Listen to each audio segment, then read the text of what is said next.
शालेय व्यवस्थापन समिती स्थापनेबाबत मुख्याध्यापिका आणि काही राजकीय पक्षाची मंडळी मिळून संगनमतानं होऊ इच्छित आहेत.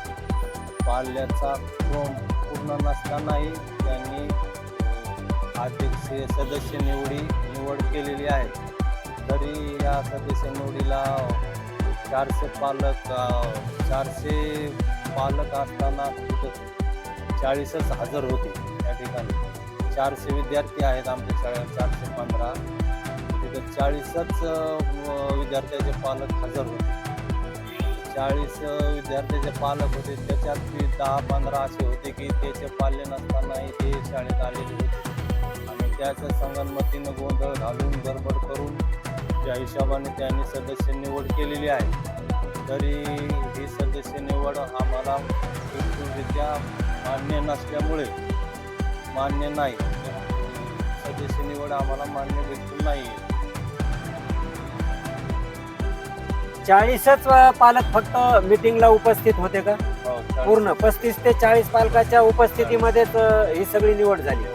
एकूण 415 विद्यार्थी संख्या, अर्थात एकूण 415 पालक संख्या असताना केवळ 40 पालकांच्या उपस्थितीमध्ये संदर्भीय कर्मचाऱ्यांनी या ठिकाणी या शालेय समितीच्या सदस्यांची निवड केलेली आहे, जी या ग्रामस्थाच्या म्हणण्यानुसार चुकीची आहे. किती जणांच्या सह्या आणल्या आपण? 60 लोकांच्या सह्या या निवेदनावर.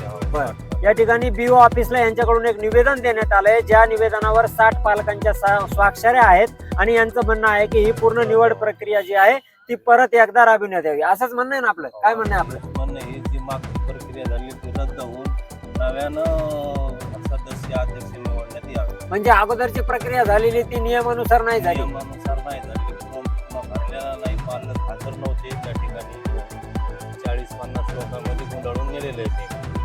या ठिकाणी फक्त 40 आणि 50 लोकांच्या उपस्थितीमध्ये सगळी पूर्ण प्रशासकीय प्रक्रिया पार पाडून आणि मग त्यांनी कोरम कसा दाखवला? सह्या घरी जाऊन घेतल्या का? सह्या त्याने घरी जाऊन घेतला. काही पाल्य याच्यात अनुसूचित आहेत, आईच्या सह्या घेतल्या, काही मुलांना खाल्ल्या सह्या इकडे केल्या.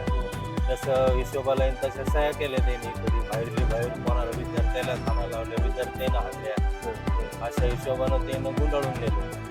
या ठिकाणी ही जी पूर्ण प्रक्रिया आहे, ही प्रक्रियावरच यांनी बोट ठेवलेला आहे की ही पूर्ण प्रक्रिया पद्धतशीरपणे, कायदेशीरपणे, नियमावलीनुसार पार पाडण्यात आलेली नाही. त्यामुळे याची पूर्ण चौकशी होऊन ही पूर्ण प्रक्रिया पुनश्च एकदा राबविण्यात यावी, या न्याय्य मागणीसाठी त्यांनी BO ऑफिसला एक निवेदन दिलेलं आहे आणि त्या संदर्भात त्यांनी बुलंद आवाज महाराष्ट्राशी संपर्क साधला आणि बुलंद आवाज महाराष्ट्राची ही विनंती राहील की या सर्व बाबीची प्रशासकीय अधिकाऱ्यांनी तपासणी करून यथायोग्य जी काही कायदेशीर, जी काही योग्य कार्यवाही आहे त्या पद्धतीनं, त्या अनुषंगाने कार्यवाही करण्यात यावी. बुलंद आवाज महाराष्ट्रासाठी मी मारुती घोरबान.